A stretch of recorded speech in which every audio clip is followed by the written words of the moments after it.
Selamat siang, salam sejahtera buat kita semua. Perkenalkan, nama saya Luciana Ganta Martasi Hombing. Saya ucapkan puji syukur kehadirat Tuhan Yang Maha Esa, yang mana masih diberikan kesehatan jasmani dan rohani kepada kita semua, sehingga saya dapat mempresentasikan seminar proposal saya untuk memenuhi tugas salah satu mata kuliah kepustakaan dan seminar kimia. Dan saya juga berterima kasih kepada dosen pengampu Ibu Fitria Khairunisa SPD MED yang telah memberikan arahan dan bimbingan kepada saya sehingga saya dapat menyelesaikan proposal ini dengan judul Pengaruh Penggunaan Media PET Simulation terhadap Peningkatan Hasil Belajar Siswa kelas 10 pada materi bentuk molekul. Adapun latar belakang masalah dari judul yang saya ambil, yang pertama, karena kesulitan belajar siswa. Menurut Rumini DKK 2013 mengemukakan bahwa kesulitan belajar merupakan kondisi awal siswa mengalami hambatan-hambatan tertentu untuk mengikuti proses pembelajaran dan mencapai hasil belajar secara optimal. Adapun faktor penyebab timbulnya kesulitan belajar terdiri atas dua macam faktor, yaitu faktor internal siswa dan faktor eksternal siswa. Nah, yang kedua itu kurangnya menggunakan media pembelajaran berbasis teknologi. Dalam proses belajar mengajar, siswa banyak mengalami kesulitan dalam memahami materi pelajaran kimia yang disampaikan oleh guru, terlebih lagi pada materi yang membutuhkan media dalam pengajarannya. Disinilah peran guru, di mana guru harus bisa mengubah pola pikir siswa dengan menciptakan berbagai media pembelajaran kimia yang menarik dan menyenangkan, dengan menggunakan media pembelajaran yang bervariasi dan menarik serta sesuai dengan materi yang diajarkan. Yang ketiga itu hasil belajar siswa rendah.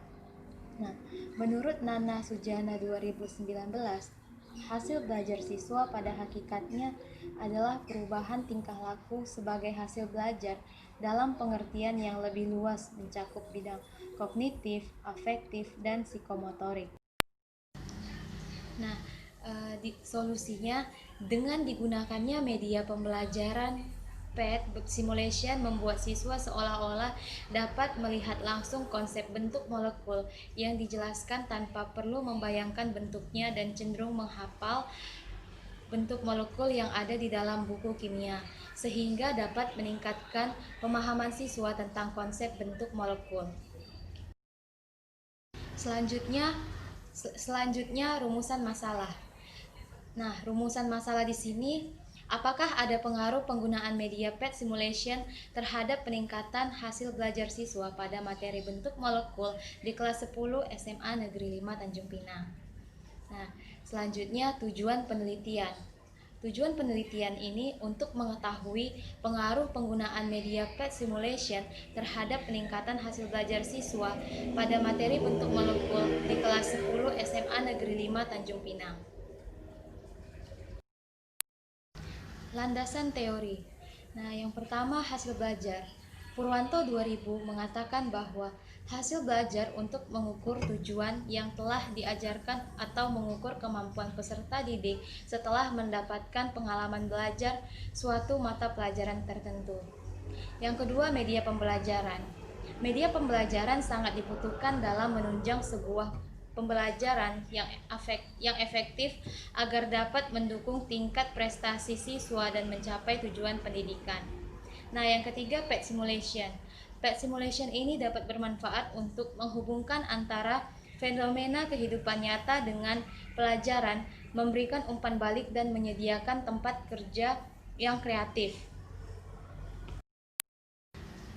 Selanjutnya, penelitian relevan. Penelitian yang disusun oleh Zahratul Idami, M. Nasir, dan Ibnu Khaldun 2018 dengan judul Pengaruh Penggunaan Media Fisik Education Technology pada materi struktur atom terhadap hasil belajar peserta didik kelas 10 SMA Negeri 9 Banda Aceh menunjukkan bahwa hasil belajar peserta didik menjadi lebih baik dengan menggunakan media PET dengan nilai T hitung kurang dari T-tabel, maka HA diterima sehingga diperoleh bahwa hasil belajar peserta didik memiliki perbedaan yang kemudian diketahui bahwa hal ini dipengaruhi oleh penggunaan media PET selama pembelajaran atau menggunakan metode pembelajaran secara konvensional. Hipotesis penelitian. Hipotesis penelitian, terdapat pengaruh yang signifikan antara penggunaan media PET simulation dengan hasil belajar siswa pada materi bentuk molekul. Selanjutnya, rancangan penelitian. Nah, rancangan penelitian secara rinci dapat dilihat pada tabel, di mana ada subjek yaitu kelas eksperimen dan kelas kontrol. Nah, di sini kelas eksperimen diberikan suatu perlakuan yaitu penggunaan media PET simulation dalam pembelajaran materi bentuk molekul, sedangkan kelas kontrol sebagai kelas pembanding tidak menggunakan media PET simulation dalam pembelajaran materi bentuk molekul, tetapi hanya melakukan pembelajaran secara konvensional. Nah, selanjutnya itu populasi dan sampel. Adapun populasi pada penelitian ini yaitu seluruh siswa kelas 10 SMA Negeri 5 Tanjung Pinang. Nah, sampelnya kelas 10 IPA 1 dan 10 IPA 3 SMA Negeri 5 Tanjung Pinang. Nah, teknik sampling yaitu menggunakan purposive sampling. Instrumen pengumpulan data. Nah, instrumen pengumpulan data dalam penelitian ini berupa soal tes pilihan ganda 15 butir soal dan angket 15 item pernyataan. Nah, selanjutnya itu teknik pengumpulan data. Teknik pengumpulan data dalam penelitian ini berupa pretest dan posttest. Teknik analisis data. Nah, teknik analisis data dalam penelitian ini berupa uji normalitas, uji homogenitas, dan pengujian hipotesis.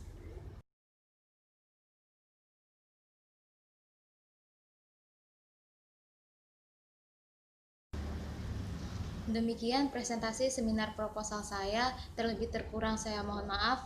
Sekian dan terima kasih. Selamat siang.